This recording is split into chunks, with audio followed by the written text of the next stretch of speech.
Good evening.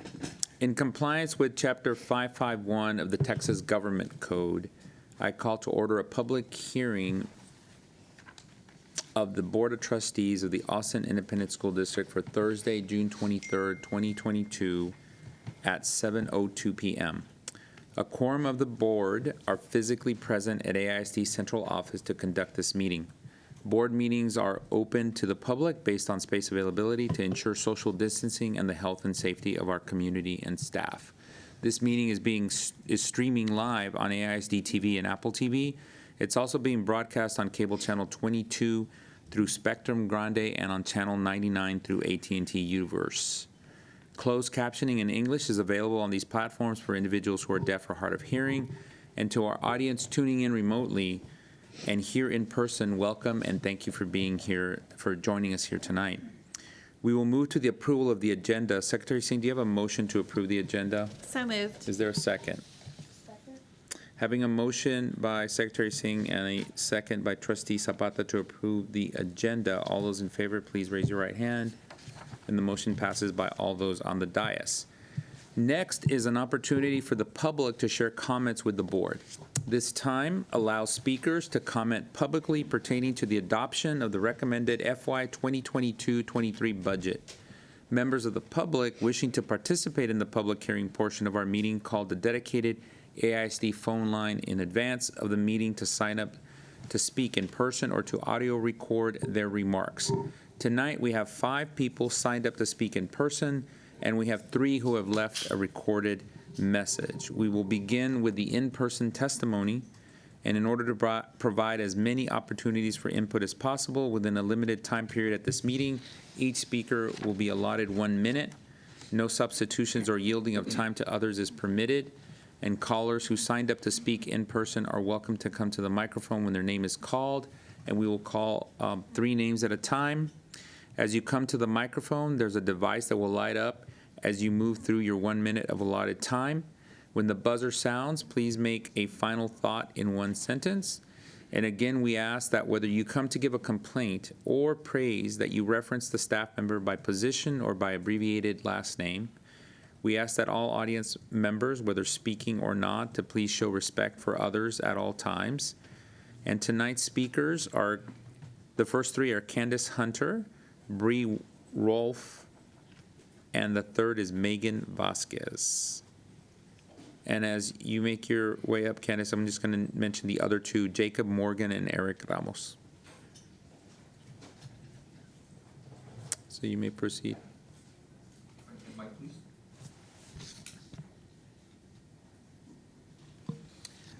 Good evening. I'm sure you've done your own research into the essential areas redesign, and like any reasonable individual, you have questions about this plan, its execution, and its perpetuation of inequity toward historically and currently underserved students.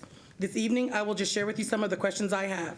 Currently, on AISD Careers, there is at least 45 positions posted for PETAs. Clayton and Zilker simply state multiple positions. Is this all the workforce it will take to execute this redesign? Have all the other schools filled their positions? Has there been a training created for PETAs by human capital, or will this be thrown on the physical education teacher? Since TAs will not be the teacher of record, nor will they be in the room with the teacher of record, what is the protocol for accidents and injuries? What is the district's liability? What support will be provided to them when completing progress reports, entering grades, and entering PACER test score information? And finally, with campuses needing to hire teachers, principals, and even parent support specialists, will all the PE teachers and PETAs, additional art and music teachers be hired and ready to start in August, or will campuses begin the year like last year and Title I schools every year, expending time and energy hiring all year? Thank Thank you. Thank you.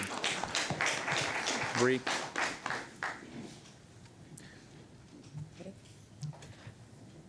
Hello, my name is Bree Rolfe, and I teach at Bowie High School, and I'm a proud member of Education Austin. I'm asking the board today to consider the unintended costs of the essential areas redesign. In a time where at the last meeting everyone was calling for stability, this plan will not only cost the district $8 million, but will upend our current system and further destabilize our students and teachers. It will overburden PE teachers and create an unsafe environment for students. There are no considerations for special education students who need adaptive PE. 50 of 78 elementary campuses will lose minutes of art and music, which will have a ripple effect all the way up to the award-winning high school programs, one of which I work at. These effects will be felt for a long time. Furthermore, this change is not necessary for meeting physical activity minutes, as the district is already in compliance. Please do not approve this costly proposal. Pass a contingency budget until we can find a plan for giving much-needed planning that works for everyone. Thank you. Thank you. Megan? My name is Megan Vasquez, and I'm a PE teacher, APER president, and proud member of Ed Austin. I'm asking the board to consider the unintended cost of redesigning the essential areas. This week, I attended trust-based relational intervention sessions to learn strategies to meet the complex needs of my most vulnerable students. In these TBRI trainings, what kept coming up is that students need predictability, consistency, stability, and a safe space to learn. This redesign goes completely against best practices. No one intends to have 100 students in the gym, but inclement weather and demands for common spaces will make this a reality. In February, we asked our APER members, if this proposal goes through, how likely are you to quit? We received 30 likelies. We have 84 elementary PE teachers. Currently, 15 have already resigned. 11 have left their campus and transferred internally to a campus with a better staffing allocation. 19 music and 10 art teachers also resigned. The boots on the ground are begging you to course correct, to fix this mess before students are on campus and before we lose even more talented professionals. This is not an operational issue, this is a budgetary item. If you pass this budget line, you are approving inequities from campus to campuses, the dismantling of our quality essential areas program, and you're risking student safety. The money could be better spent. Our classes are the classes that make children feel whole and guide them through life after testing. Please do not spend $8 million on this redesign and pass a contingency budget until we come up with a plan that reflects our AISD values. Thank you. Jacob? Hi, my name is Jake Morgan. I teach at Bowie, and I'm a proud member of Education Austin. I'm here today to use my last chance to speak to you all on behalf of my colleagues in Austin ISD, as well as the students who would be affected by this proposal. Please do not pass a budget that includes the essential areas redesign as it is now. I've not heard from a single student, parent, or teacher who approves of this $8 million investment in programs that will overwork our teachers, spread TAs even thinner, and ultimately cut art and music for 50 of our 78 elementary campuses. Art and music save my life. They are such essential parts of an education that focus on the whole child. Please take this last chance to listen to those you serve and pass a contingency budget until we can come to a solution that gives teachers planning time while continuing to deliver the education that our students and community need. Thank you. Thank you. Eric? Okay, so first off, I want to start by saying while I'm not an elementary teacher, I do want to make it clear that I do support what they're standing, and they are the experts in this, so I hope y'all will listen to them. But the reason I'm coming to speak today is at the information session a couple weeks ago, when talking about the budget and special ed staffing, you were told how things are supposed to work, not how things do work, especially on campuses like mine. When we have to spend so much time telling you why all our inclusion staff has to be at 2 places at once and give up our off period, and we still don't meet everyone's minutes, and we are met with, instead of more staffing, make it work. So I want y'all to know when you are voting on a staffing what really happens, not what's supposed to happen, because there is a difference. And I don't want y'all to look bad because you supported a budget that supported staffing in a way that is not happening. It is not very easy to get extra staffing or to prove that you need it. Thank you. Thank you to our, yes, ma'am. Yes, sorry. Let me just check one thing here.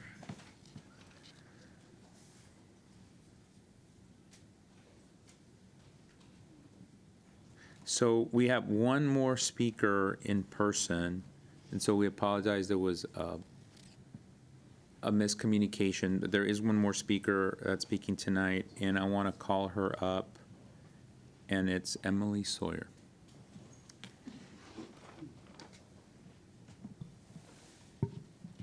Thank you. Emily Sawyer, I'm a parent in AISD. I'm commenting on this budget vote. The budget will tell the real story no matter what the narrative we try to spin. As you, the board, passes a budget and the administration enacts the budget, The Equity Literacy Institute reminds us that we should examine every decision by asking, how will this impact the most marginalized members of our community? Not how will this maintain or improve things for those who already have the most, but how will this benefit Black and brown students, students whose first language is not English, students who are new to this country, students with disabilities? If the answers to the latter questions cannot be found in this budget, then perhaps it is not telling the story that matches our vision, mission, and values. As we know, the elementary essential areas redesign poses significant negative impacts on some of the student groups that we most marginalize already. I implore the board to pass a contingency budget and revisit whether this redesign is actually necessary or the right solution to providing elementary teacher planning time. Thank you. Thank you.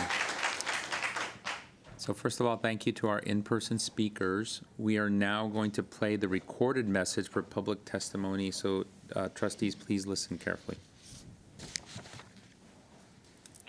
Good evening, Dr. Elizalde and trustees. My name is Becky Shaheen, and I am a parent living in District 6. I am calling today in regards to Agenda Item 3.1, the budget and the proposed essential areas redesign. Board members, we elected you to represent us, the constituents, and it's important today that you listen to us in our efforts to support our students. Today, we ask that you not approve the essential areas redesign as it is not in the best interest of our students or staff alike. One component of this plan is the reduction of art and music offerings for our students. Under the proposed redesign, students at 50 of 78 elementary campuses will receive fewer minutes of art and music instruction than they did last school year. Art develops critical thinking, creativity, and motor skills. Music supports math and language development. And as a former school counselor in the district, I will add that both have a positive impact on the students' mental health.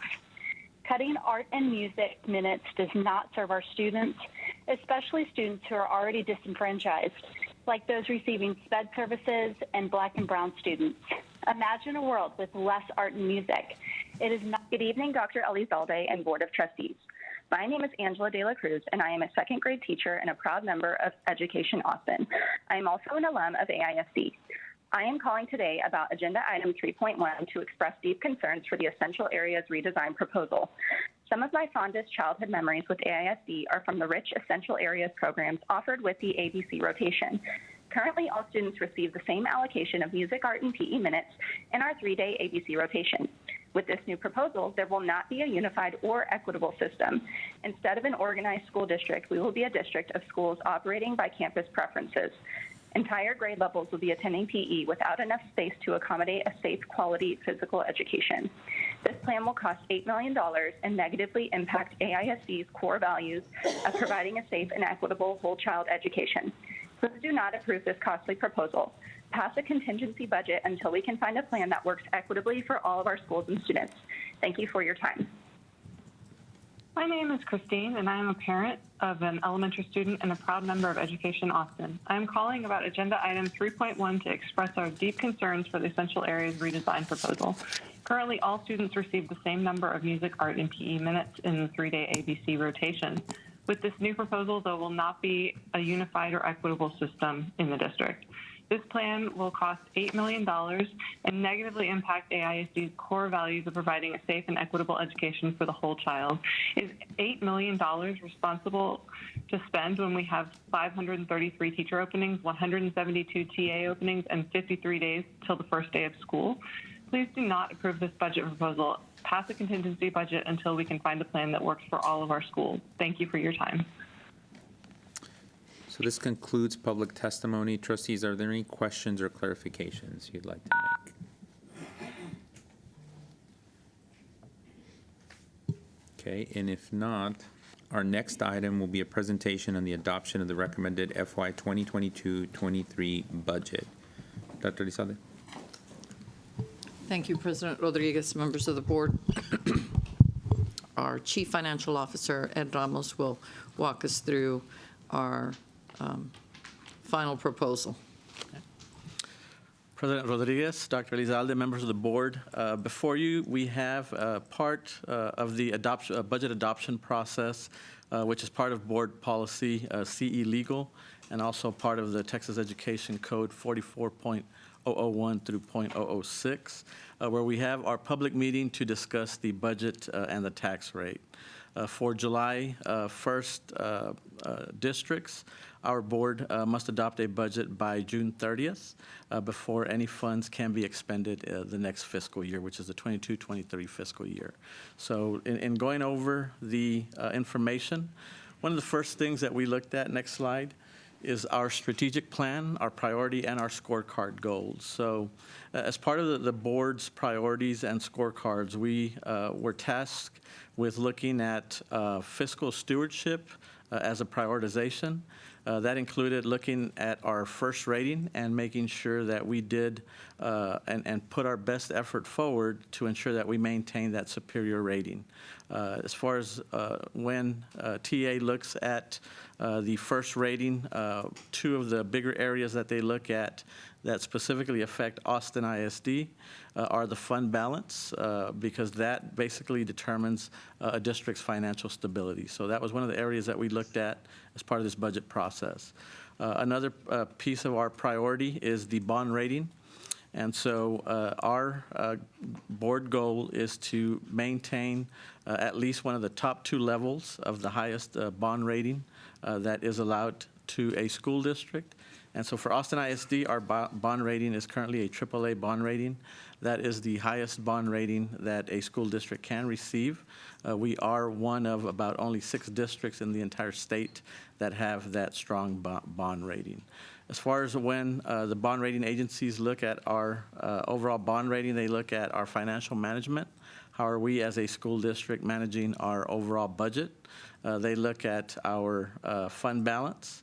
And then they look at our budget's long-term outlook. So in looking at our declining enrollment, did the district take the necessary steps to balance the current year budget as well as look at the following school year's budget to make sure that we are financially stable? So those are some of the tasks that we looked at as far as the strategic plan, priority, and scorecard goals. Next slide. So before you use a summary of 3 of the funds that we must adopt as part of the budgeting process, we look at the general fund, the food service fund, and the debt service fund. Overall, we are looking at, on the general fund, a budget deficit of $26.2 million. When you take into account our revenues of $1.655 billion, then you reduce that by our recapture payment. Our recapture payment has grown and escalated to $846 million, and that is what we are estimating next year. If you remember our current recapture payment, we are estimating at $761 million, which we will pay at the end of this month. Our operating costs, $836 million, is what we are looking at to operate the district. One of the benefits that we have are ESSER $3. We are supplanting ESSER $3 for COVID-related costs. Basically, we are reimbursing ourselves for COVID-related costs next year at $31.2 million. So once you include those ESSER $3, we are estimating a net increase to fund balance of $5 million. On the food service fund, we are estimating, worst case scenario, a $2 million budget deficit. One of the reasons for that is because we no longer have the option of the summer school feeding program that historically, because of COVID, the federal government did allow for the entire school year. And so now we are back to the regular National School Lunch Program. The reimbursements in that program are not as high as the SSO program that we have had the honor of being able to use during the COVID pandemic. And so we are, again, looking at a $2 million shortfall, but we will make adjustments throughout the school year to make sure that we finished with a balanced budget on the food service fund. Debt service fund, what does it take to pay our mortgage payment? $174.4 million. And so we are looking at, with the tax rate, we are proposing on the debt service side of 11.3 cents. We will cover our debt service payments. One of the things to really look at is our $835.7 million figure. That is what it costs us to operate Austin ISD operationally as a district. That is and you will see it on the next slide, but that is a $33.7 million decrease from our current year. So we have decreased our overall expenditures, what it takes to operate this district, by $33.7 million. One of the things to note that even though we have reduced our overall expenditures by $33.7 million, we continue to invest in our employees. And so our budget, you will see in this presentation, is comprised of 86.7% of our operating budget is in payroll. So we continue to invest heavily in our employees. Last year, it was closer to 86%. So we have slowly began to increase that to almost 87%. That is one of the highest percentages in the area, in the area of payroll in the Central Texas area, just as an FYI. Next slide. And so this gives a good historical snapshot of kind of where we've been with our revenues, recapture, our tax rates. If you look at the 2021 school year, we had an M&O tax rate of 0.9897. As a result of House Bill 3, you have seen our property values escalate, and we are estimating that 18% growth rate. So as a result, that will drop our M&O tax rate. And so we are estimating our M&O tax rate to drop by 6.5 cents. So when you look at the 22-23 fiscal year, next year, our M&O tax rate will be 0.8836. So that is a 6.5% reduction from our current tax rate of 0.9487 on the M&O side.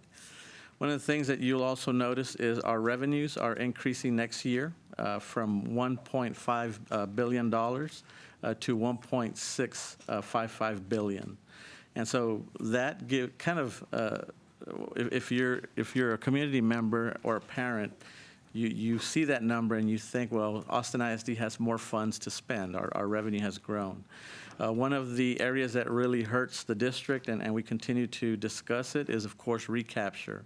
And so for this current school year, we are estimating our recapture payment to be $761 million. Next year, that has escalated to $846 million. And so in looking at what it takes for us, again, to operate the district, $836 million next year compared to $763 million this year. And so as far as overall, we are projecting to end this year with an $18.1 million surplus. Much of that is a result of how we have reclassified our ESSER funding, reimbursed ourselves for COVID-related expenditures. When we look at next year, we are, again, looking at that $26.2 million shortfall. But again, we are continuing to reimburse ourselves with ESSER dollars for COVID-related expenditures. And so we are anticipating an unassigned fund balance for next year of 22%. Keeping in mind that our local board policy is 20%. Next slide.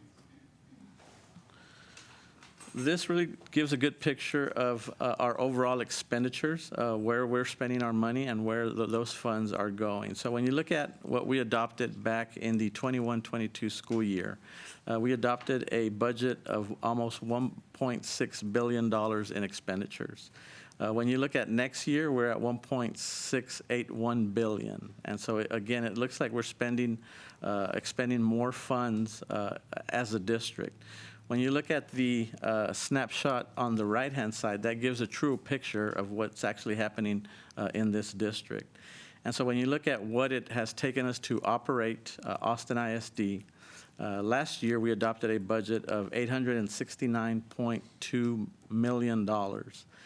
This next school year, we are projecting operating budget of $835.4 million. So again, we as a district are operating with $33.8 million less next year than we did this current school year. The large increase in our expenditures is actually coming again from our recapture payment. Originally, when this budget was adopted last year, we estimated a $709.4 million recapture payment. That was assuming a specific student enrollment. Once our doors opened, our students came, and then we had the impact of both the Delta and the Omicron variant. We had to adjust that recapture estimate to $761 million. So that is what we will send to the state this current school year.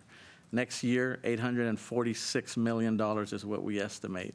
So last year to this year, our change in recapture is $136.5 million. That is where we as a district are taking the large hits, and it continues to be a problem for us.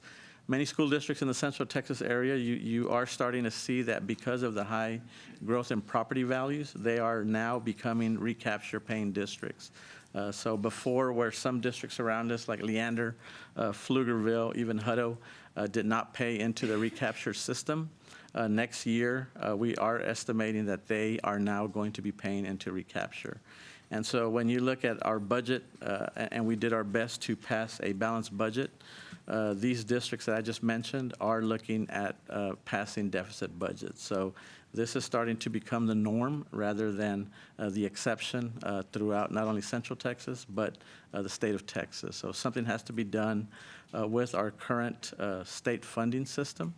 The true answer is an increase in the basic allotment or the per student funding that we receive as school districts. If the state were to increase the basic allotment or the per student spending that they give school districts, that would reduce our recapture payment. So that would, in essence, drastically help our school districts. We're also looking at asking them to give us a discount for paying our recapture on time. If you look at next year's recapture payment, $846 million, a 10% discount would save us over $84 million. And we can do a lot for our employees with $84 million as a district. Next slide. The assumptions that we assumed in creating this budget, we assumed a flat enrollment for next school year. So our enrollment of 74,713. We wanted to make sure that we were conservative with our estimates because this past year we overestimated our enrollment projections. We assumed a 93% average daily attendance. Our property value growths, we now have a very solid number. We know that our property values grew at 18%. Early on, during our budget discussions, we were anticipating an 8% growth rate, which is high. But now we know that that growth rate has skyrocketed to 18%, which is adding and compounding the issue with our recapture payment. Our overall appraisal and collection fees are growing at 2%. And our maximum compressed tax rate, the base tax rate that we now have to compute as part of the new House Bill 3 tax compression system is now at 0.8046. So that is actually the base tax rate that we can have as a school district, which that is the base rate for school districts throughout the state. You add your golden pennies to that, and that's where we come up with our M&O tax rate. Next slide. This gives a summary of where we have invested our operating dollars and where we have decreased our operating budget for next year. One of the things that you will see is that our largest investment on the right-hand table, $21.1 million is what we invested in our employees out of the $28.7 million increases to our budget next year. And so that included teacher and librarian increases. Those averaged about 3.7% of a midpoint raise. We also are looking, in addition to that, and I'll go over that in a future slide, but we're also looking at a $2,000 retention stipend for all employees. And that will come out of ESSER 3 funds. So that adds to that 3.7% increase to our teacher group. Also, we're looking at using ESSER dollars for a $500 retention stipend for teachers who are with 5 or more years of experience. And so we have included that in our compensation package. We are, as far as the overall decreases, we reduced our overall employees by 599 FTEs, or full-time equivalent employees. And so that translated to an overall decrease of $47.6 million. The biggest decreases came in central office and operations, the staffing and the budget. Those reductions in those specific areas calculated to $27.2 million, and that was a reduction of 362 full-time employees. The campus budget reductions, $8.3 million. That included 237 less employees. The reduction in employees in that area was because of enrollment. We had over-projected enrollment, so in essence, we were overstaffed as a district. And so we achieved those reductions through vacancies as they occurred in the district. So one of the things that we wanted to do, and we knew we needed to do this year to be able to give a compensation increase, is we had to cut deep. And so that is exactly what we did. We cut 10% and then over 600 employees in the central office and operational areas. And we needed to do that, one, to balance the budget, and two, to make sure that we continue to offer our employees a compensation increase. Without a compensation increase, we would begin losing our employees to other school districts. And if you look and you hear in the news this year, we had several vacancies throughout the school year. That is not an Austin ISD issue. We have that issue throughout Central Texas, throughout the state of Texas. So school districts throughout the state are fighting and dealing with the issue of vacancies throughout their professional ranks, their hourly ranks. And so it is a reality that we have to deal with as a district, which makes it more imperative that we continue to try to offer aggressive compensation packages to our employees. Next slide. And so this is a graphic that our Human Capital Department created, which really summarizes what we are proposing for our 22-23 school year with regards to compensation. Our minimum starting hourly rate is now $16 an hour. That is one of the highest in the Central Texas area among ISDs.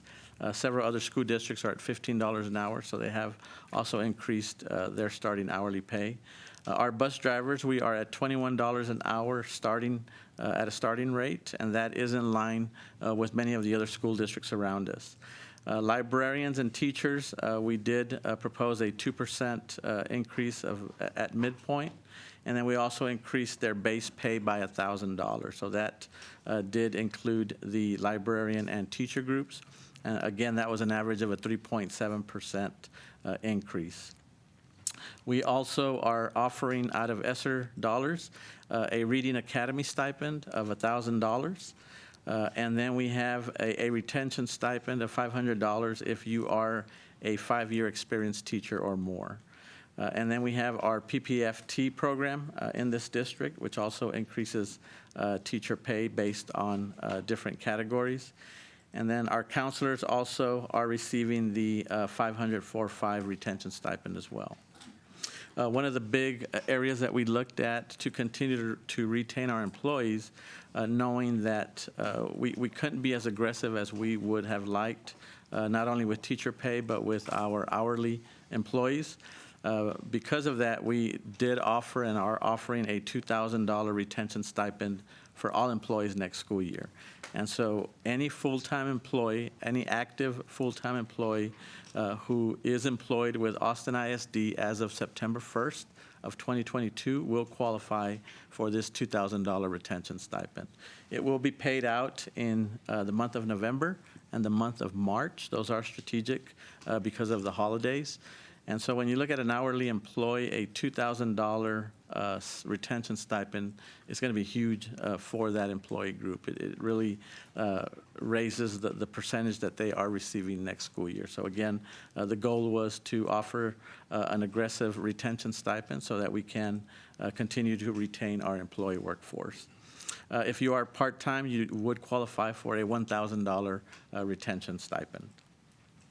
We also offer, one of the things that really is not mentioned sometimes is what we offer as benefits. And so as a school district, we are proud to say that we do offer an employee-only, zero-cost health insurance plan.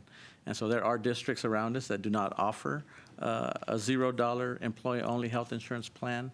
Because we are self-funded as a school district with health insurance, we are able to structure our plan in a way that if you choose an employee-only plan, you will pay $0 as an employee of Austin ISD. This next graph really shows where we are compared to our competitors, and we looked at Del Valle ISD, Leander, Pflugerville, and Round Rock. These are the larger suburban districts in the area. And so we wanted to make sure that we didn't lose ground with teacher pay, and we were competitive with overall teacher pay. So the purple line, the one that you actually see spike in year 5, that is Austin ISD. And so we are, if you look at years 0 to 5, very competitive. That includes PPFT in those calculations. When you look at the 10-year teacher, we do have Del Valle passing us. Then 15 and 20 years, we are still competitive in those areas. This graph does not also take into account that $2,000 retention stipend.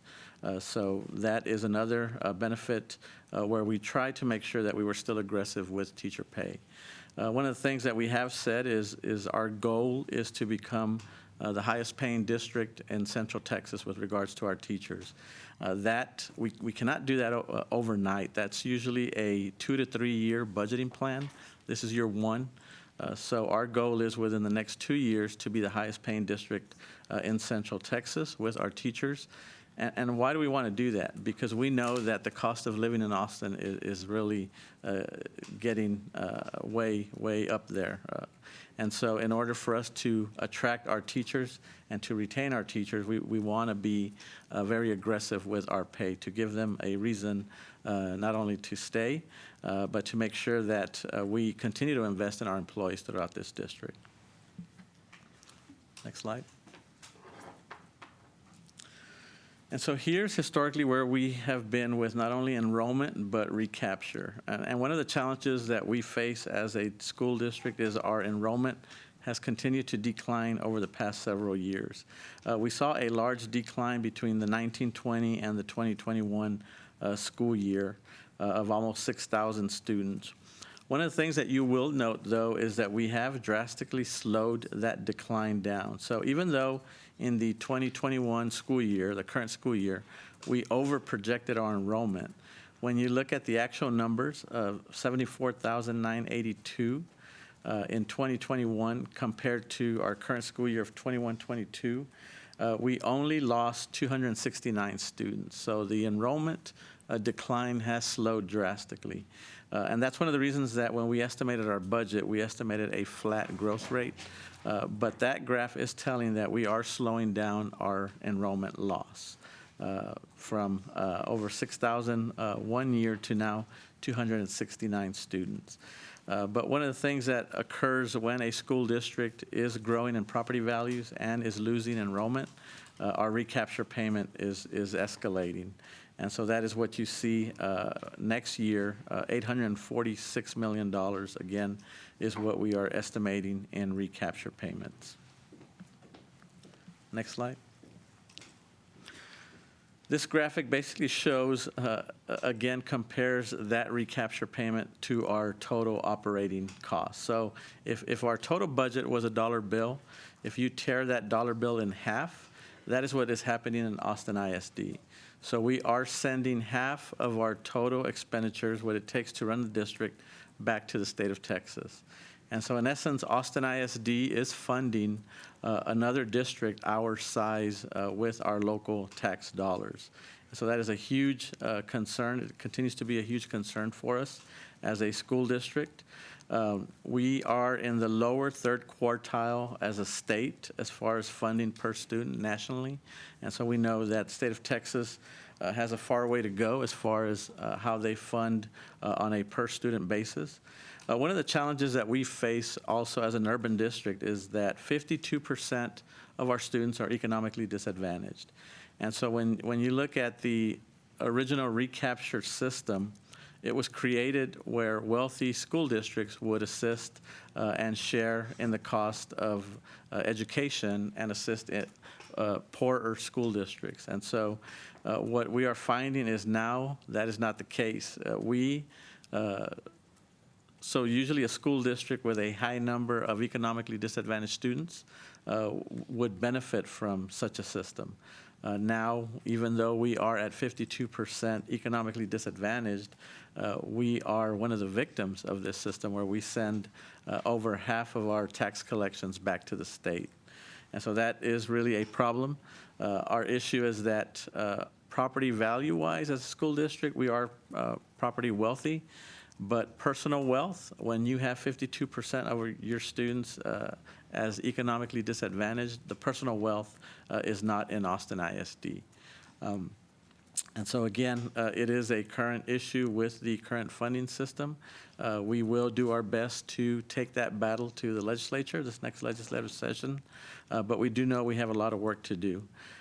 And again, with the high property value growth in the area, more and more districts are now starting to be part of this recapture system. And so Leander, again, Pflugerville, Hutto ISD now pay into recapture. And as a result, they are looking at passing deficit budgets for next year. Next slide. As far as our overall tax rates, one of the advantages that we have despite the issues with recapture, our high percentage property growth does allow us to reduce our overall tax rate. So next year, we are estimating a total tax rate of 0.9966.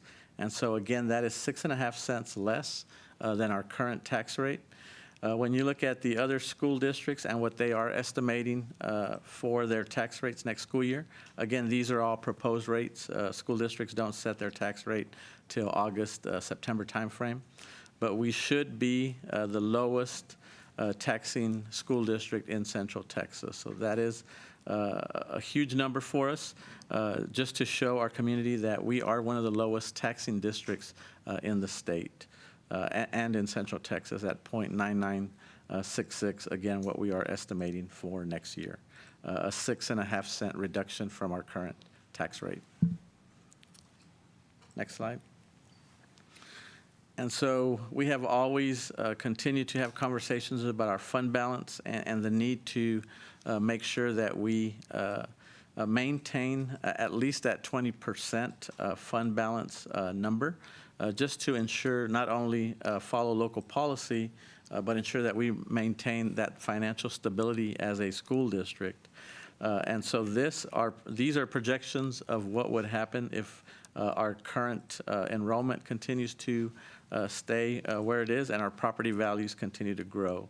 And so basically the picture that this graph paints is that we are going to have to continue to really look at our budget on a year-by-year basis and respond to what is occurring in this economy in our current state funding system. So if our values continue to escalate as they have and our enrollment continues to decline, so let's say next school year we open our doors and we are below what we had projected as far as overall enrollment, we would have to, again, continue to look at reducing our budget in different areas. So again, the work doesn't stop with this budget, with some of the hard decisions and difficult decisions that we made as a school district this year. That doesn't stop the work. We are continuing to look at efficiencies as a school district. Where can we maximize revenues? And where can we reduce inefficiencies as a district? The goal, again, is to funnel as much as we can into instruction, into compensation for our employees. So we will continue to do that as a school district. But again, we face some challenges, and it's not because of our spending and kind of where or what it takes to operate Austin ISD. Again, you saw that we are operating with $33 million less dollars next year than we did this year. Our issue is, again, the current funding system and how recapture is really affecting our overall budget as a school district. Next slide. This basically shows what the current system is doing with our property owners or our homeowners. And so when you look at last year, the average market value was $544,219 for an average home. Next year, for 2022, as you know, again, home values have been skyrocketing. So the average home value in Austin ISD next year is $830,764. One of the things to remember is, though, you look at the average taxable value, what they call the assessed value. And so last year, the average taxable value was $468,034. By law, with House Bill 3 and Senate Bill 1, a homeowner can only be taxed an increase of 10% of their assessed value. So when you look at that, on average now, that number becomes $523,040. And so that is the actual number that a homeowner is taxed on. So when you receive your appraisal estimate from the Travis Central Appraisal District, look at that assessed value, because that is the value that you will be taxed on, not the actual market value, not the growth that your home has seen. And so when you look at, again, our tax rate, this current school year, 1.0617. Next year, we are reducing that by an estimated 6.5 cents to 0.9966. Also, one of the benefits that we have, if you are a homeowner, is during the May elections, there was a constitutional amendment that was passed that allows a reduction in homestead value, and that increased from $25,000 to $40,000. So that also assists homeowners with the amount of taxes that they do have to pay. And so on average, with taking into account the assessed value in homes, taking into account our 6.5 cent tax rate reduction, the average increase a homeowner may see in their bill for Austin ISD is $244. Again, you would have to take your home to make these calculations, but these are based on averages throughout the Travis County. And then this is a summary of our ESSER 2 and our ESSER 3 federal dollars, where we have expended these funds for the 21-22 school year and the 22-23 school year, where we are projecting to expend these funds.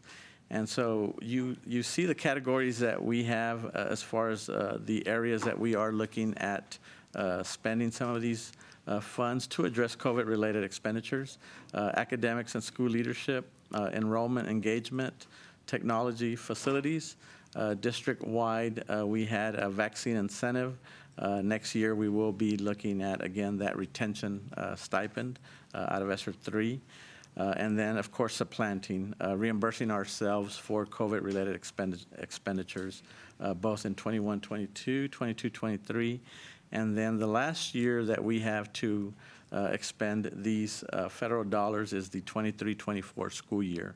And that only applies to ESSER 3 dollars. So once we look at the 24-25 school year, that year will be a challenge for school districts throughout the state because there will no longer be ESSER funds to assist with COVID-related expenditures, with learning how to catch students up with the effect that the pandemic has had on their ability to learn and access to education. And so, again, looking at our overall total funds that we receive from ESSER 2 and 3, in ESSER 2, $69.3 million, ESSER 3, $155.6 million. And so this just gives a summary of where we have expended those this year and our budget with these funds for next year.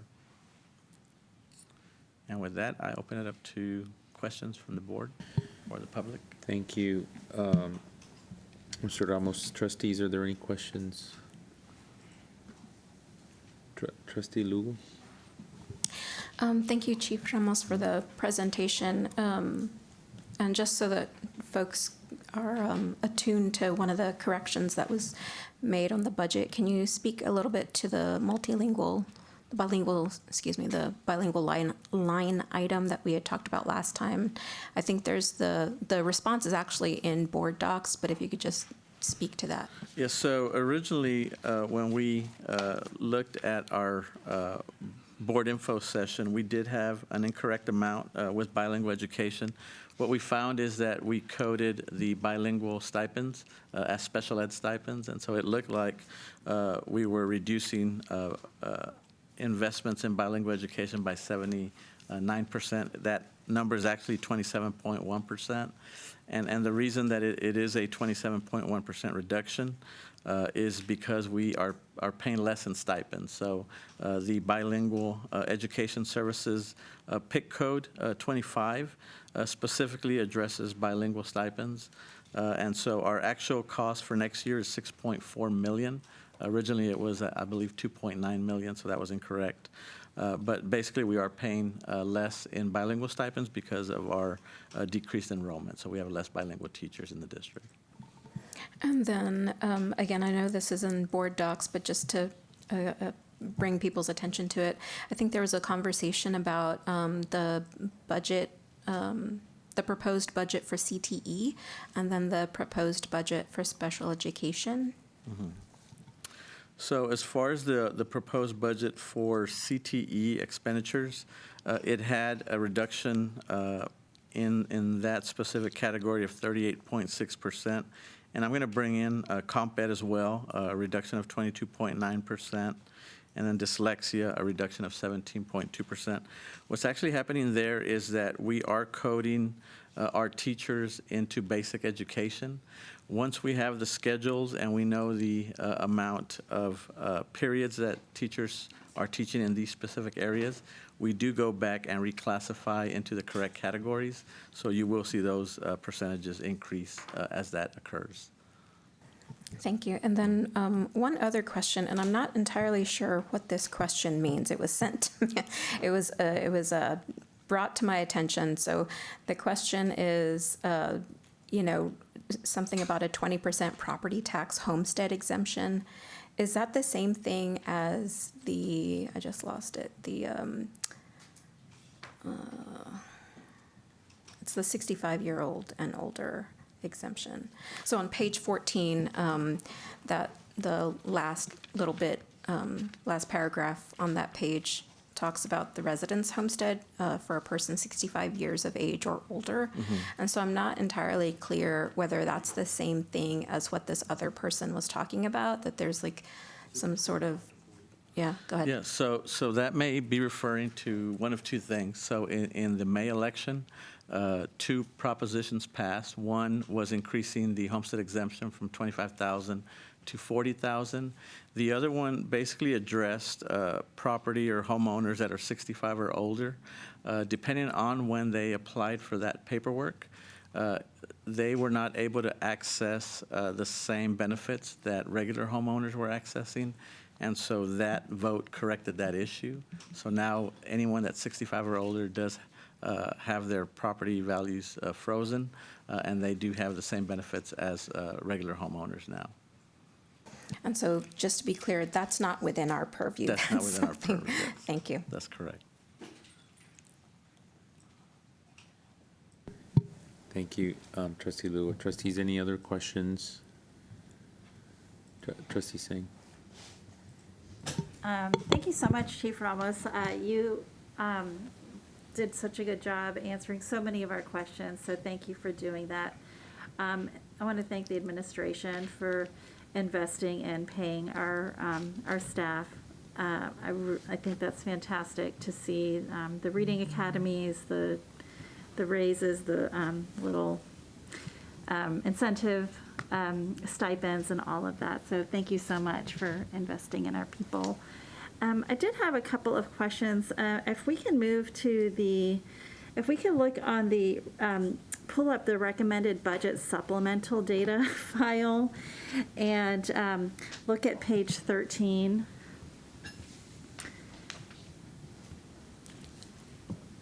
That is a really good overview of the essential areas costs. I don't know if that's something that someone can pull up. I see Jacob sweating it out over there, so thanks, Jacob. But essentially, would you mind talking a little bit about the cost and how that's being offset? So one of the questions the board had for us is what is the essential areas costing the district? And so when you look at the total overall cost for the program, you look at the 55 FTEs for the essential area teachers, that was $3.8 million. Then you look at the total number of teacher assistants that are required for that program at $3.8 million. So the total cost came out to $7.6 million. One of the things that also helped us offset that overall cost was the changes to the teacher formula at the secondary level from 28.1 to 29.1. And also the eco-dis weighting in staffing from 0.2 to 0.1. So that resulted, and also the loss of enrollment because we, again, over-projected last year. So those savings amounted to $5.7 million. So when you net those savings from the total cost of this program, the true cost, the additional cost to the district is $1.9 million. And that is what the figure on the top table shows. Okay, and then, so the PE teacher, the 1.9 in the PE teacher, is that considered a savings there, or is that an additional cost? That's an additional cost. Oh, okay. Yeah. Okay, got it. And then, okay, and so to do the essential areas, we have to hire 55 FTEs of essential areas teachers and 102 FTE of teacher assistants, correct? Correct. Okay, and do we, I know that what I learned earlier today was that we typically don't hire teacher assistants until closer to the start of school. See, I listened to you, Ms. Stevens. But can you give us a sense of like how many of these positions have been filled?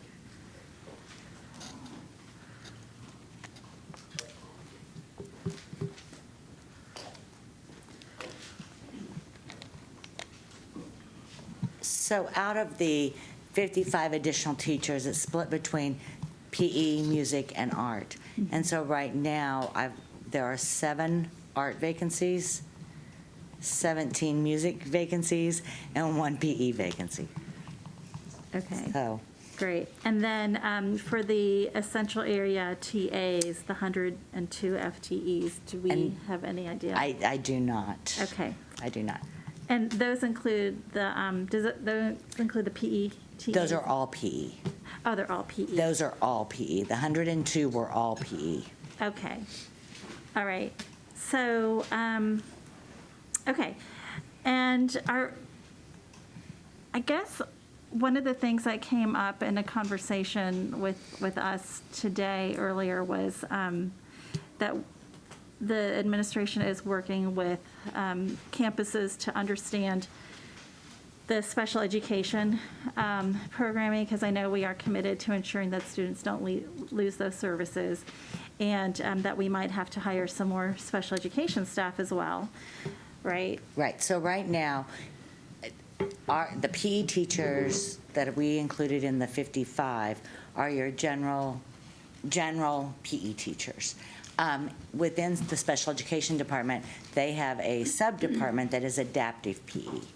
And so we met with the adaptive PE department, and they have a staff of, I want to say like 5 adaptive PE teachers right now. Mm-hmm. And so they were meeting to look at individual IEPs to see what they would need to do to work their schedules. And if they needed to hire more, that would come out of the special education grant. But when you hire for adaptive PE, you're hiring PE teachers and providing them with additional training. There's not a different certification to be an adaptive PE teacher. Okay. Do you have a sense yet of how many more PE teachers we would need? In adaptive PE? Yeah, that would be especially I think, and, okay, I'm gonna a ballpark. Okay, I'm gonna give you a ballpark. A ballpark. I believe that the difference was a difference of 7. Okay. So I think they would have to do 7 additional ones. Okay, thank you. And then, can you also, I'm going to share some of the things, and you already know what I'm going to say because we already talked earlier today, but I want to make sure that, that folks know.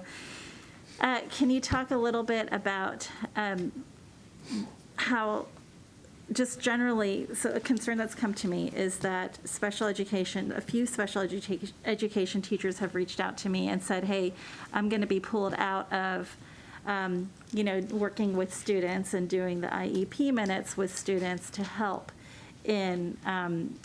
with PE. And so, but it sounds like, So, do they ever, is that real? No, it shouldn't be. So that's what I said is, an adaptive PE teacher is a PE certified teacher, and that is not an area that we have on our list that is a hard to fill area. So we hire a PE teacher, and then they receive special training on top of that. Okay. And I think when we talked to the division of adaptive PE, they felt comfortable in the fact that they could find those additional personnel for their PE teachers. Okay, so special ed teachers are not going to be pulled out of their work. Correct. They to don't have help the in training to do PE. that either. Like, we don't take regular classroom special education teachers and train them in what the adaptive PE is. Okay, okay, I appreciate that clarification, and, okay, and the other question I had was related to some of the concerns that were raised really in public comment, and we've been hearing about over the last few months, was regarding safety with this whole proposal. And, we all know that our schools were not really designed to do grade level PE. And my understanding from talking to Mr. Hicks is every campus has come up with the plan that they think will work best for their campus, which is great. But that doesn't necessarily mean that's a plan that is going to meet some certain standards or criteria of safety that the district has created, because it sounds like we don't necessarily have that. And so I don't know, this is not really a staffing question, I'm just looking at you because you're there. Right, So, I can speak in general pieces. I know at one of the board meetings, the original question was could, because the state says 1 to 45. So the question became of, could we do 1 to 30? And that's when we added the additional teacher assistants so that we could get to the 1 to 30 number. And part of that was because of, the whole issue of, what is a safe number to monitor and to, watch for PE and to interact with in the small group rotations and that kind of thing. I know originally that the school leadership office and operations have walked certain facilities if there was a question in terms of what areas they're using. And so I know that school leadership did work with individual campuses and that. Now, I think probably just like on any other type of situation, where the issue comes in is on inclement weather days, because we do have inclement weather days in Austin. And so on those days, it's like, what's that plan for inclement weather days? And so I know each of the schools addressed those days too in terms of what they would do. Okay. Yeah, I would love to hear, I see Mr. Hicks swooping in to save Ms. Stevens, yes. So we know, Gilbert Hicks, Associate Superintendent for Elementary Schools. We know that there are some concerns around the plan, and what we are committed to doing as an Office of School Leadership is to maintaining ongoing listening sessions throughout the year as we implement the plan. And as concerns come up, we will pivot to respond to any of the challenges that we, excuse me for my voice, any of the challenges that we are presented with.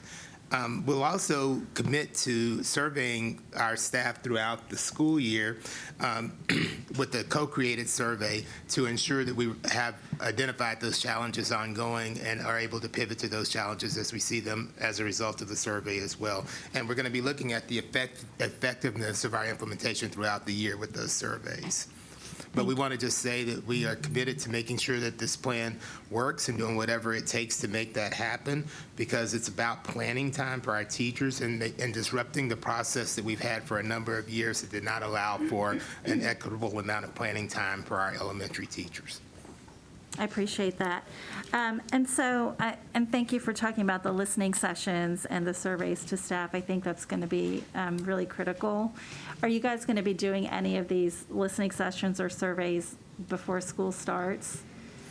We haven't developed the plan for what that would look like, but we Okay. can certainly take that into account. Okay.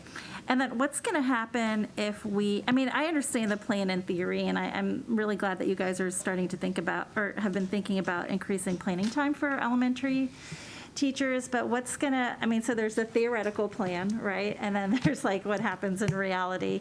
And so what is, I know that we all want to make sure that there's not going to be a ton of disruption when school starts. So what I worry about is what happens if we aren't able to hire these, 55 plus 102 plus possibly some additional teachers. Are campuses still going to be expected to deploy this plan and patch something together and maybe have to combine classes or have teachers cover?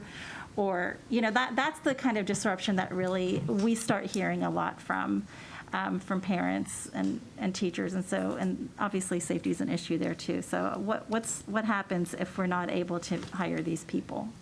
So before Mr. Hicks goes into that, I think each of those would need to be on a case-by-case situation. We might have to alter the plan if it's like size of the school, how many vacancies there would be. I think you raised an excellent point. And so I think that was part of why the site-based decision-making for this particular project was that each campus really utilized their facilities and their staffing in creating this while meeting certain minutes. I do think, I think we're gonna have to be talking, just having come from the TASA conference this week, Monday with the Texas Urban Council, everybody is worried about not just these positions, obviously. It's an issue that all urbans are. I know it doesn't really help anyone else when it's our school district and our situation, but our numbers and percentages honestly actually look better than the other 9 urban districts, not by a little.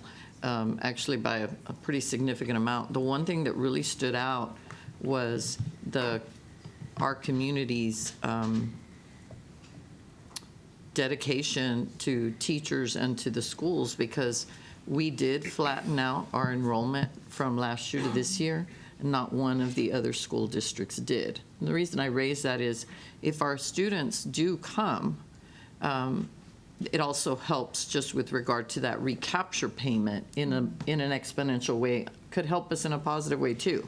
If we got an increase in enrollment, and we would hope that we didn't see another 18%, never seen before. I just want to emphasize that. That was more than double our very conservative CFO here in front of us of 8%, and it was 18. So combining that, meaning maybe we would actually have some additional funds that we're not putting in the budget right now, that maybe there's some other incentives that might even be able to be given to teachers. But I do think at the campus level, and I'd be curious, Mr. Hicks, like as you visited with your elementary principals and you all were walking through some of those inclement weather or contingency plans, what did you all hear or see or create? Well, obviously, we're not going outside on inclement weather days, and so there are a number of spaces throughout our schools that they would use creatively to ensure that we were covered on those particular days. I mean, there are additional, some schools have empty classrooms, and they would utilize those. Some have covered play spaces outside, play slabs outside, and they would use those as well. And then some have common areas within their school, and they would use those as well. So it would be, again, on an individual case-by-case basis, determining what that would look like. But everyone has thought through that. That happens even with the smaller class sizes. You don't go outside on a day when you have inclement weather, and so there are already options in place for those. Sometimes the cafeteria can be used depending on the time of the day. So there are just lots of different places that people think about and are considering. So I think but that's good to know. I know that I've also, earlier today we were talking and libraries and maker spaces were also mentioned as possible places for kiddos, and that definitely made my hair on the back of my neck stand up, I'm going to be honest, because for obvious safety reasons. And so I think my point here is what might be best, the best plan that a campus might come up with still might not be good enough. Right. And Well, what I can say, Trustee Singh, is that we will not be using libraries or maker spaces for physical activity. Okay. I appreciate that. And then I guess and all this is related to the budget, because this is the one thing that's holding me back. So I have to really understand it. So I apologize for digging so deeply here, but this is the one thing that I'm concerned with.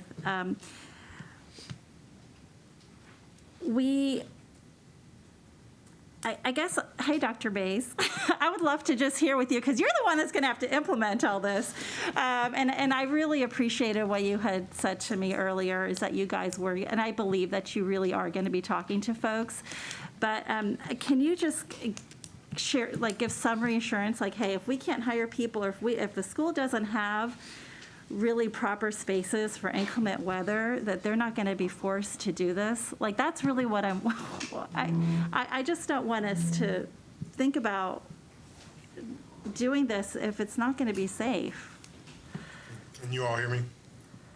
Yeah.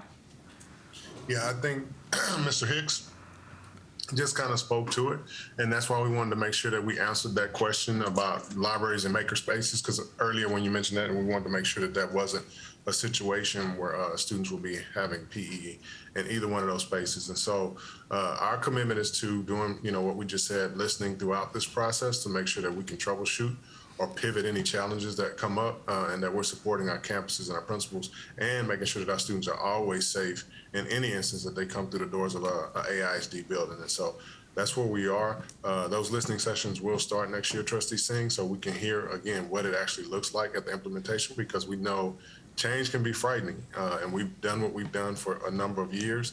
And so we know that, again, change is not easy. And so we want to be able to listen and pivot where we need to. I appreciate that. And the other thing that I have asked earlier, if you're going to proceed with this, I think it would be really helpful. Somebody who's representing a lot of parents in AISD, they really need to know exactly what their child is going to get next year with regard to these changes. I would really love for parents to get some sort of standard information sheet, sharing exactly what the changes are going to be in music, art, PE, and instructional time. I want parents to understand that their child may not be taught, there's a chance, their child will not have a certified PE teacher teaching them PE every day. I know they're sort of rotating through and all that, but they really should know, because the last thing I think we want is for school to start and then suddenly have a whole bunch of angry parents right at the same time that we're trying to market a bond. So we've got to start building that trust now. And if we really, I think if we really are committed and think that this, I'm borrowing Trustee Lugo's phrase, if we really do think this is a good plan and we're super committed to it, then let's just lay it all out there. And I would say start now with the engagement. You have a group of teachers right here that would love to be able to talk to you.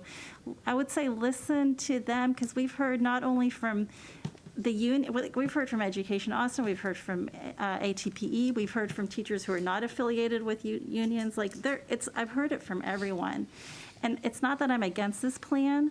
I just am still like not convinced like that this has been set up for success for our students. So I do want to remind trustees that we did conduct surveys earlier in the process when we were creating the action plans to ensure that we had data around all staff being able to participate and hear the plan ahead of time.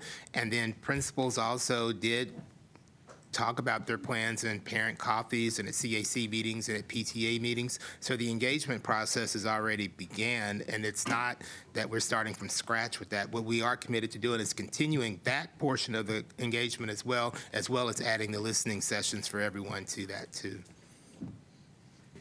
Okay, and you said that's gonna start just later, it sounds like. But that's between now and the start of the school year or right after the start of the school year. We don't have a plan fully baked yet on what date it would start, but we are committed to doing it. Okay, I appreciate that. And I do hope that we can find a way to give our teachers more planning time. So I do appreciate that effort. And I think there are some campuses that do want this, that do think this is really great. So that, like, I'm not saying in an ideal world, I would love to see us pilot this at a few campuses in the fall and then learn from that and then do a broader rollout, especially when you look at the fund balance, which is, I promise, the last thing I'm going to bring up. If we could just pull up that one graphic that had the fund balance projections.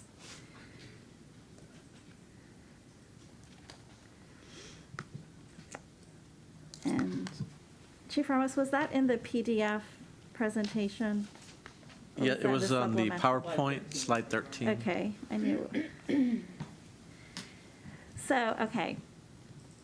So this is where we get really geeky here. All right. So looking at the 2023 recommended, I know it wasn't easy to get us down to meet this 22% fund balance, so yay, thank you. But what kind of really gives me pause, and I know we've seen this many, many times, but now we've got to vote tonight. And when I see a 15.3% fund balance, I have never seen that in the years that I've been paying attention to this. We always have at least 1 or 2 years of cushion. And next year's board is going to be cursing us, or at least some people might be cursing us for approving a budget that gave them no cushion for next year. And so that's the other concern that I have with this plan is we are investing $7.6 million in a plan that's not been tested. So there's a fiscal aspect to this too. That $7.6 million is staff. That is not a liquid thing that we can, say, oh, we're going to change that because those are human beings, right? And so that's going to stay. And that's a concern for me. So that's all I'll say for now. Thank you. Thank you, trustees. Other questions? Trustee Boswell. Thank you all for this and for the work that's gone into it. Thank you for everyone who spent time answering questions for a very long time. Thank you to everyone who's written in to share their thoughts about all of this. I have a few questions and a comment. Mr. Ramos, I just want to say thank you for connecting all of these hard choices to what's happening at the state capitol, what's happening in state policy, to the basic allotment, to really, this is a question of Texas being funding at a very low per student rate that we're fighting as well as everything else. And I really appreciate you, as we're making these hard choices, reminding people that that's part of what we need to focus on as well, that we do the best we can locally and to get that real change, that we need to unite with people across the state. So thank you for that. I have a question about the 20% number. Thank you for correcting the information and explaining all the multilingual education. 27% still feels like a big drop. Does that reflect 27% fewer students and teachers who are using multilingual, have bilingual stipends? 27% fewer students who need that? Is that a 1-for-1? So what occurred this school year, and when you look at the estimate Let me try to find that page. So when you look at the estimate for the 21-22 school year, keep in mind that we overestimated our projections, our student enrollment.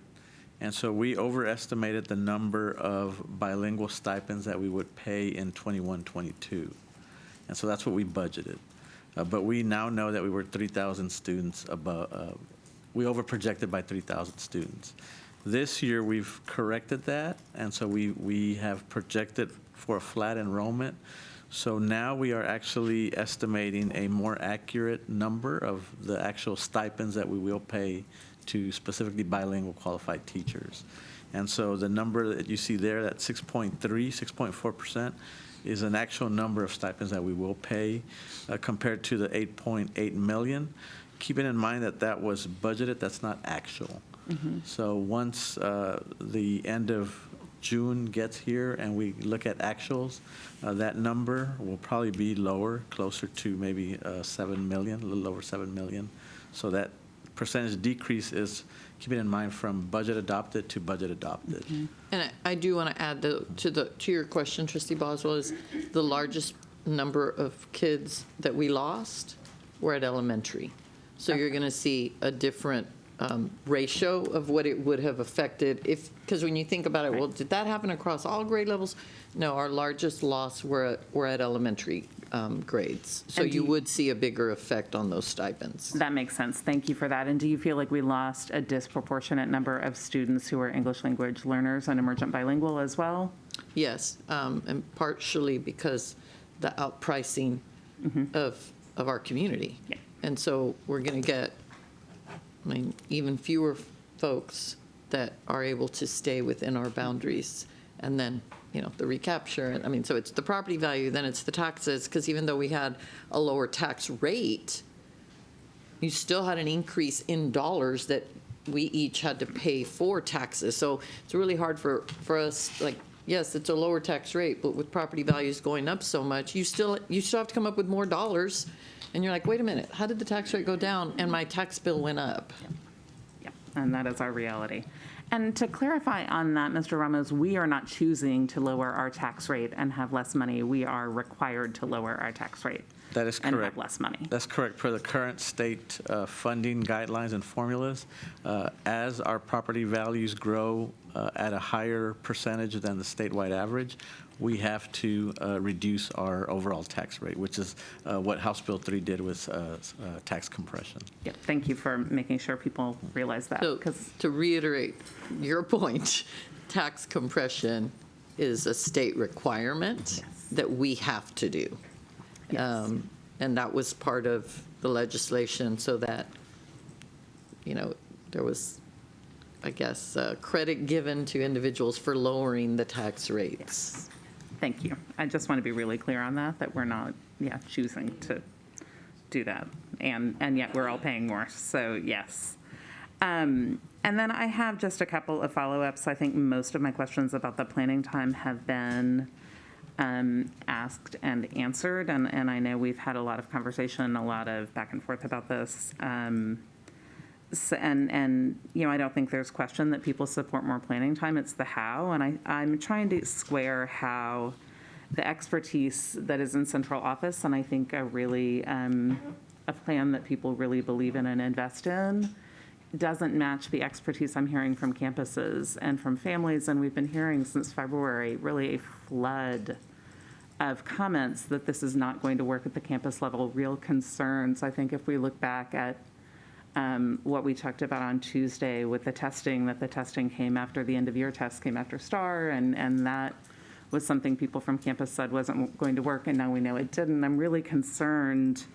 I have complete faith that there's an honest and genuine confidence that this is working on paper, but I'm also hearing from people who spend time on campuses that they have real concern that it's not going to work when you have thousands of kids and hundreds of teachers and reality of weather and just that in reality it's not going to work as intended. And I just would like to have a sense of how you're squaring what we're hearing from the campus level with what you guys have done on paper.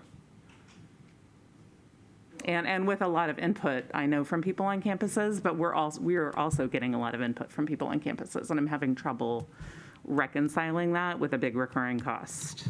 So I think that is, I mean, that's, I think, the issue that is before you, and I certainly understand the different perspectives. And our teams worked with campuses, and that's why we ended up with a more localized plan as opposed to the original rollout, which was going to be more of each school would have the exact same number of minutes and so on and so forth. And in that process, it was the campuses who said, we really think we need to do this a little differently. And so it was in response to that. I don't think we're going to be able to provide you anything other than, I think, the challenge that you do have. I totally understand the communication that you all have received. I believe our team really did go and work with campuses. I don't think that that's not accurate either. And I think to any challenge, there are so many different perspectives because there isn't one right way to do it. And I don't think that this way is the one right way to do it.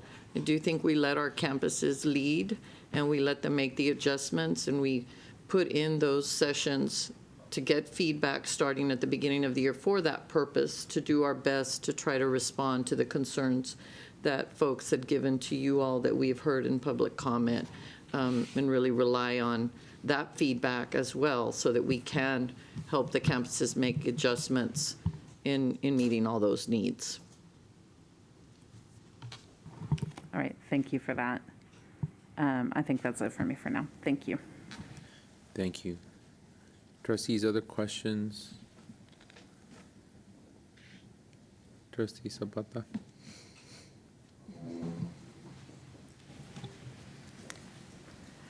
Thank you, Mr. Ramos, for a very good presentation. One thing I didn't hear, and I don't have my notebook to see what page, but AISD invests in many partnerships, many programs to help us in many different ways, like literacy programs, the Austin Voices, Sylvan, and many others. So are those programs invested annually, or is there a commitment to 2 years or 3 years? And is there an evaluation tool that states how it helped student academically, attendance, behavior, mental health, or any of those areas, to recommend continued funding? So it's going to depend on the program that we are looking at because they are grant funded. So as far as the stipulations in the grant may be a 1-year grant, 2-year grant, we're about to look at, for example, the City of Austin with the PSSs in the district. It's a multi-year agreement. And so it just depends on where the funding comes from. As far as how we evaluate each program, that is done, again, it also depends on what department oversees that program as well. And so I know that there has been discussions on do we evaluate the student outcomes, what we are getting for our investment in those programs. And so I can tell you that that is one of the areas that we will continue to look at as a district, again, because of our budget dollars becoming so much tighter. That is one of the areas that we are going to have to continue looking at, is these programs that we invest in, and are we receiving the outcomes that we are expecting as a district. Okay, yeah, I just don't feel comfortable recommitting funds when there's not an evaluation attached to it to see how it's affected or improved our academics, our students' growth in many different ways. So, so you're saying that's something that that you will be doing, or is there somewhere we could look at to find the evaluations that were done of these? Because many of these are invested year after year after year after year, so there has to be some kind of evaluation. So we do have a listing now, Trustee Zapata, of under Michelle Wallace, she put together all of the different, whether they're under directly her shop or someone else's shop. So this year, we did compile what are all the partnerships that we do know of, what's the percentage or the dollar amount that we put in, and then how is that program being evaluated. But we haven't brought that to completion Okay. in terms of, all of them do require some form of evaluation, but sometimes it's an outside, we might contract services to evaluate. Some of the evaluations are required to be part of the original grant, that, you know, so they are different, and I do think that was the next area of then trying to figure out which of these can we begin to correlate, because we're never gonna have cause and effect, but we can correlate, we're seeing benefits in this way as seen by this evaluation. So I do think that early next year, the team would be able to start bringing you, even if it's in a report, here are the programs, here's the dollar amount, and then what we see as the evaluation informing us of outcomes. Okay. All right, thank you.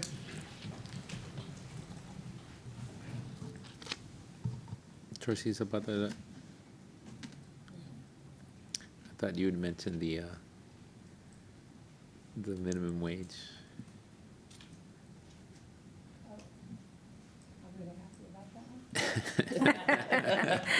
Yeah, this year, a year ago, when we were going to pass the budget, I was just very, gosh, I don't know, I don't want to say real pissed off, but I was. I was, that we were only paying $13.50 to our employees, which is poverty wage, and it was too late to make any change. So I am very happy that our superintendent didn't forget that, and really early on in the years that we are going to increase that wage. So I am very happy that Dr. Elizalde, with her leadership and all the team, that we are investing in our staff, because they deserve it. And this is just the beginning. Thank you. Thank you, Trustee Zapata. Trustees, any other questions?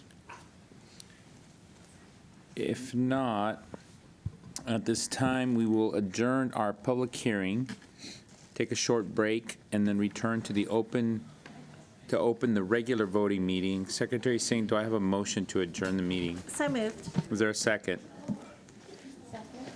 So having a motion by Secretary Singh and a second by Trustee, I'm sorry, I just want to make sure that we get it right in the recording. Just give it just 1 second. Okay. So having a motion by Secretary Singh and a second by Trustee Zapata to adjourn, all those in favor, please raise your right hand. And the motion passes by all those on the dais. The meeting is now adjourned at 8:34 p.m. Thank you.